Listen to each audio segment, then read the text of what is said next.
ইন্দ্র কোথা বলি রঘু ঘন ছাড়ে ডাক, আজি ইন্দ্র তোমা প্রতি ঘটিল বিপাক। মার মার বলি রঘু লাগিল ডাকিতে, বাহির হইল ইন্দ্র চড়ি ঐরাবতে। নমস্কার। রামায়ণের সকল শ্রোতাবৃন্দকে জানাই আমার প্রণাম।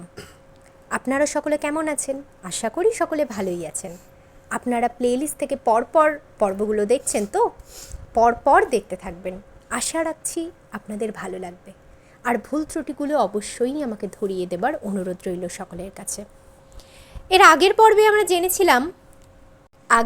আমরা জেনেছিলাম সৌদাস রাজার উপাখ্যান। আজ আমরা জানব দিলীপের অশ্বমেধ যজ্ঞ বিবরণ। সৌদাস গেলেন আয়ু শেষে স্বর্গস্থলে, হইলেন সুদাম ভূপতি ভূমণ্ডলে।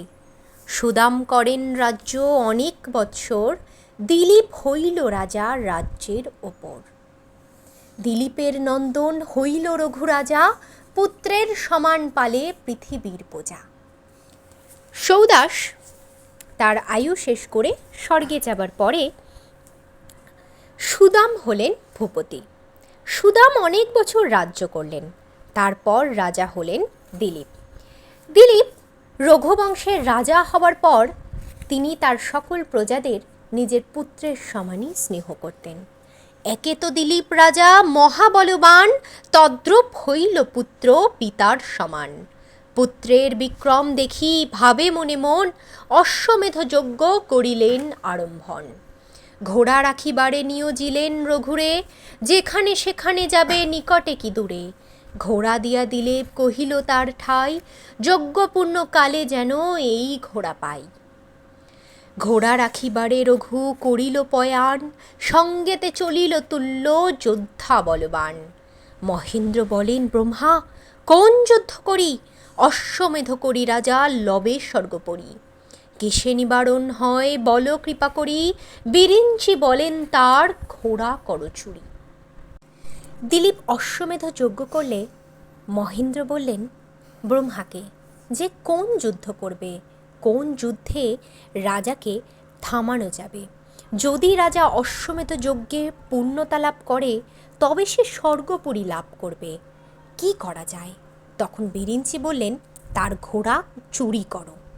অশ্ব বিনা রাজা যজ্ঞ করিতে না পারে, চলিলেন ইন্দ্র ঘোড়া চুরি করি পারে। যাতে দিলীপ রাজা অশ্বমেধ যজ্ঞ সম্পন্ন করতে না পারে, দেবরাজ ইন্দ্র গেলেন তার ঘোড়া চুরি করতে। দ্বিতীয় প্রহর দিবা অন্ধকার করি, লইলেন দেবরাজ যজ্ঞ অশ্বহরি। যখন দ্বিতীয় প্রহর ছুঁই ছুঁই তখন দেবরাজ ইন্দ্র তার ঘোড়া চুরি করলেন।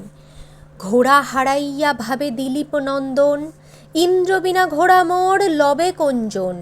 9 বৎসরের শিশু 10 নাহি পুরে, রথ চালাইয়া দিল ইন্দ্রের উপরে। দিলীপ রাজার পুত্র তখন মাত্র 9 বছরের। সে ঠিকই বুঝতে পেরেছিল কেবলমাত্র ইন্দ্রই আছে যে কিনা ঘোড়া চুরি করেছে। ওইটুকু শিশু হয়েও সে ইন্দ্রের উপরে রথ চালিয়ে দিল।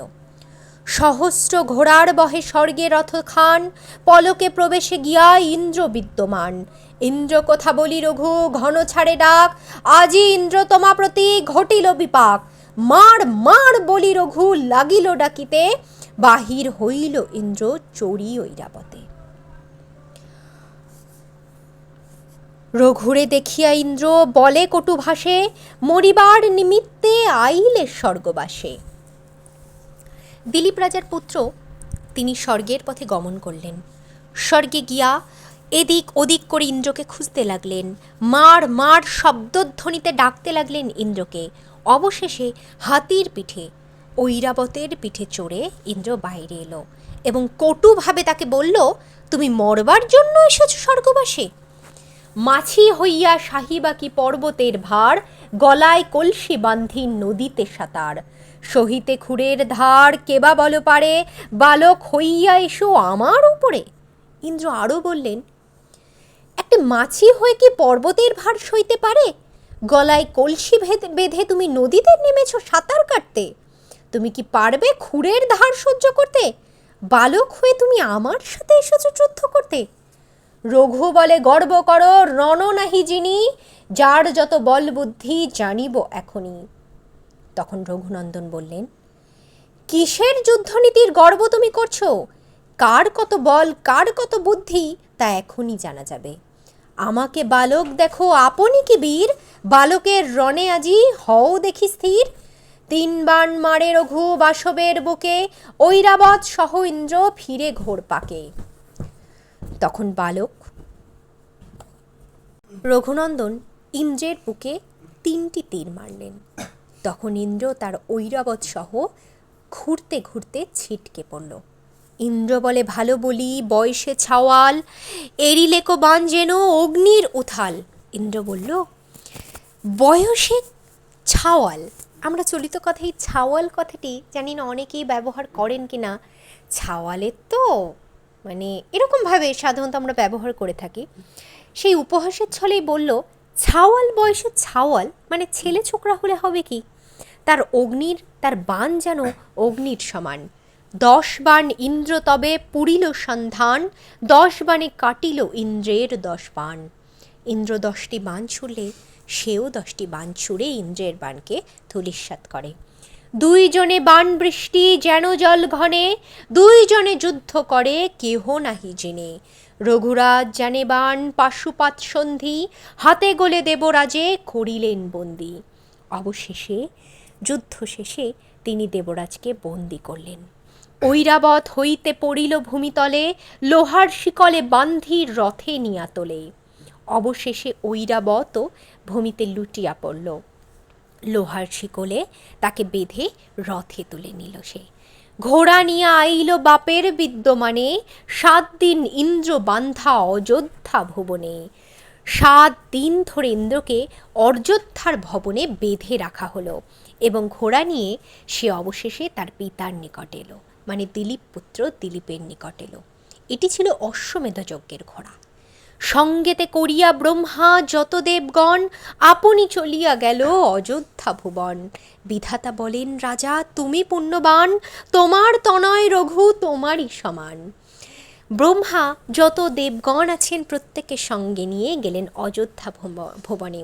প্রত্যেকে রাজাকে বললেন, তুমি অনেক বেশি ভাগ্যবান, তোমার পুত্র যে তোমারই সমান। আর কিবা বর দেব তোমার রঘুরে, রঘুবংশ বলি যশ ঘুষিবে সংসারে। তোমাকে কি বার বর দেব? এই সংসার রঘুবংশকে সদা সর্বদা মান্য করবে তোমাদের কীর্তির জন্য। এত যদি বলিলেন ব্রহ্মা নরবরে, তবে মুক্ত করিলেন দেব পুরন্দরে। রঘু বলিলেন, সত্য কর পুরন্দর, অনাবৃষ্টি নহে যেন অযোধ্যার উপর। অবশেষে দেবরাজ ইন্দ্রকে মুক্ত করার পর রঘু বললেন, একটি শর্ত পালন করতে হবে, আমাদের অযোধ্যা নগরীতে যেন কখনো অনাবৃষ্টি না হয়।